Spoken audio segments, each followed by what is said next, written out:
ತಾತ. ನಾನು ತಗೊಂಡಿರೋ ನಿರ್ಧಾರ ಸರಿನೋ ತಪ್ಪೋ ನಂಗೆ ಗೊತ್ತಿಲ್ಲ. ಒಳ್ಳೇದಾಗುತ್ತೋ ಕೆಟ್ಟದಾಗುತ್ತೋ ನಂಗೆ ಅದು ಗೊತ್ತಿಲ್ಲ. ಆದ್ರೆ ಆ ಕ್ಷಣಕ್ಕೆ ನನಗೆ ಆ ಮಗು ಜೀವ ಉಳಿಸೋದೇ ಉದ್ದೇಶ ಆಗಿತ್ತು. ಅದಕ್ಕೆ ಆ ಮಗುಗೆ ಅಪ್ಪನ ಸ್ಥಾನ ಕೊಡೋದಕ್ಕೆ ಒಪ್ಕೊಂಡೆ.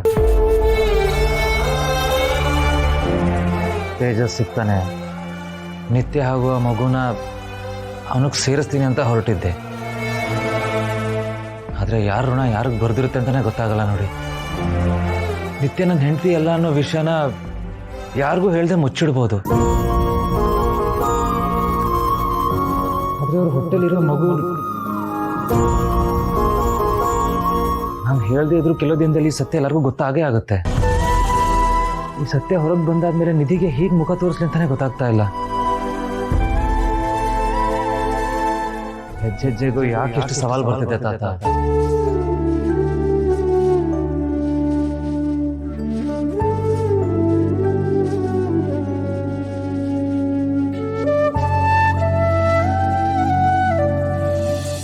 ಬಚ್ಚಿಟ್ಟಿರೋ ಸತ್ಯಗಳ ಮಧ್ಯೆ ನನ್ನ ಜೀವನನೇ ಸುಳ್ಳಾಗ್ಬಿಡುತ್ತಾ?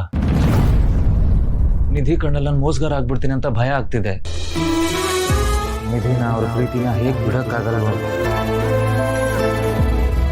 ಹಾಗೆ ಈ ಮಗುನ ಅನಾಥ ಬಿಡಕ್ಕಾಗಲ್ಲ ತಾತ.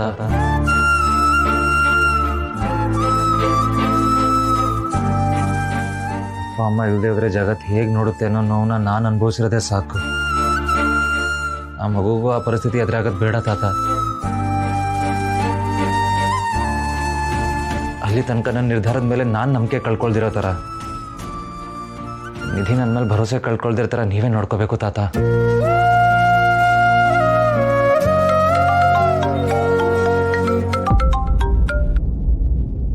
ಹಾ ರೋಜಿ. ಕರ್ಣ, ಎಲ್ಲಿದ್ಯಾ ನೀನು? ನಿಧಿ ಯಾಕೆ ಹೀಗೆ ಮಾಡ್ತಿದ್ದಾಳೆ? ಅವಳಿಗೆ ಯಾರು ಬುದ್ಧಿ ಹೇಳೋದು? ರೋಜಿ ಏನು ಹೇಳ್ತಿದ್ದೀರಾ? ಏನಾಯ್ತು? ಇವತ್ತು ಲ್ಯಾಬ್ ಎಕ್ಸಾಮ್ ಇದೆ, ಇನ್ನು ಕಾಲೇಜಿಗೆ ಬಂದಿಲ್ಲ ಅವಳು. ಆಗ್ಲಿಂದ ಕಾಲ್ ಮಾಡ್ತಾನೆ ಇದ್ದೀನಿ, ರಿಸೀವ್ ಮಾಡ್ತಿಲ್ಲ. ಹೀಗ್ ಮಾಡಿದ್ರೆ ಹೇಗೆ? ಗಾಯದ ಮೇಲೆ ಬರೆ ಎಳ್ಕೊಂಡಂಗ ಆಗತ್ತೆ ಕರ್ಣ. ಏನ್ ಮಾಡ್ಬೇಕು ಅಂತ ಗೊತ್ತಾಗ್ತಿಲ್ಲ.